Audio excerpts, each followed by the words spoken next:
জানো শিপু কি হয়েছে? কি হয়েছে? আমার জ্বর হয়েছে। আহা শোনা গো আমার। ডাক্তার বলেছে বেশি বেশি আইসক্রিম খেতে হবে।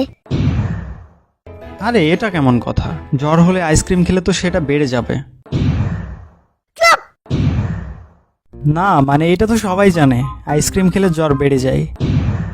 ডাক্তার হচ্ছে বেশি বুঝো তুমি আন্দাজে ভাল ছেলে কাটাকার কিছু বুঝে না আর বুঝে না হুটা এখানে পা ঢুকে দেয় পাগলা বলো এখান থেকে। তুমি জানো না কাঁটা তুলতে হয়।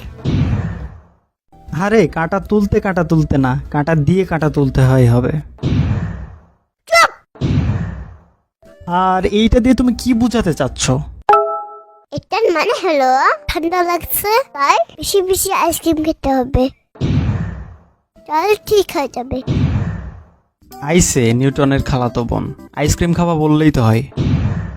তুমি এতদিন জানতো কেন? আরে নীল যন্ত্রণা, নীল লজ্জা হবে। আর আমি আবার কি করলাম? অসুস্থ মানুষকে দেখতে এসেছ, তারপরে খালি হাতে এসেছ কেন? কি সমস্যা তোমার? ওষুধ দিয়ে আসতে পারেন না, আইসক্রিম দিয়ে আসতে পারেন না? প্রকৃতির মতন স্বভাব, খালি হাতে এসেছ আবার বড় বড় কথা বলো, লজ্জা সালাম নাই? তোমার যদি এতই লজ্জা শরম তাইলে আমার কাছে আইসক্রিম চাইলা কেন? তোমাকে আজকে আমি মাঠ করে ফেলবো। আরে ওইটা মারার না, মার্ডার হবে। শিবের বাচ্চা শিবাও